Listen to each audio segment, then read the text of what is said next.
নমস্কাৰ, Priyam জাহ্নবীৰ blog and ৰেচিপিলৈ আপোনালোক সকলোকে স্বাগতম জনাইছোঁ।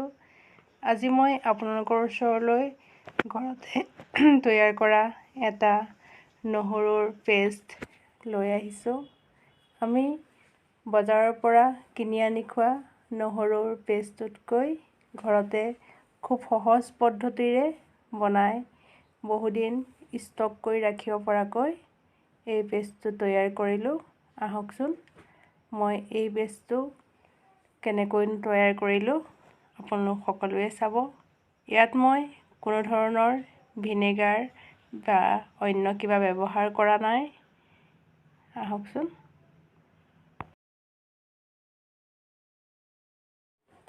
ইয়াত 200 গ্ৰাম পৰিমাণৰ নহৰু আছে। এই নহৰুখিনি মই ভালদৰে বাকলি গুচাই ল'ম। এতিয়া নহৰুখিনি বাকলি গুচাই লওঁ। এনেদৰে মাজেদি কাটি দিলে বাকলি গুচাবলৈ সহজ হয়। খুব কম সময়তে নহৰু বাকলি গুচাই হৈ যায়। নহৰুখিনি ইয়াৰ বাকলি গুচাই হৈ গ'ল। বাকলি গুচোৱাৰ পাছত নহৰুখিনি মই ধুই ভালদৰে ৰ'দত শুকুৱাই দিলোঁ। লক্ষ্য ৰাখিব, পেষ্ট বনোৱাৰ আগমুহূৰ্তত নহৰুখিনিত অলপো পানী থাকিব নোৱাৰিব। ভালদৰে শুকাই যাব লাগিব।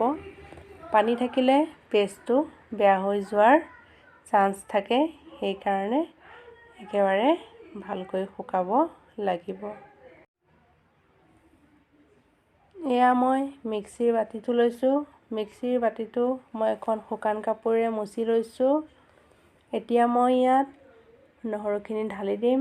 তাৰ পাছত মই অলপ পৰিমাণে নিমখ ব্যৱহাৰ কৰিম। ইয়াত তেলো ব্যৱহাৰ কৰিব পাৰে। মই তেল ব্যৱহাৰ কৰা নাই, অকল নিমখেই ব্যৱহাৰ কৰিম। নহৰুখিনি ধুনীয়া এটা পেষ্ট তৈয়াৰ হৈ গ'ল। দেখিছেনে? ধুনীয়াকৈ মিহি হৈ গৈছে। এতিয়া এই পেষ্টটো ভৰাই ৰাখিবৰ কাৰণে মই এটা চিচাৰৰ বটল ব্যৱহাৰ কৰিম। বটলটো ভালদৰে ধুই ৰ'দত শুকুৱাই এখন শুকান কাপোৰেৰে মুচি ল'লোঁ। আপোনালোকৰ তাত যদি চিচাৰৰ বটল নাথাকে তেতিয়াহ'লে প্লাষ্টিক কণ্টেইনাৰটো এনেদৰে ভৰাই ৰাখিব পাৰি। মই ইয়াত ভিনেগাৰ ব্যৱহাৰ কৰা নাই। ঘৰতে বনোৱা পেষ্ট যেতিয়া মই ঘৰৰ ধৰণেই বনালোঁ, কাৰণ সদায় ব্যৱহাৰ কৰা বস্তু ভিনেগাৰ সদায় ব্যৱহাৰ কৰাটো ভাল বুলি নাভাবোঁ। ধন্যবাদ।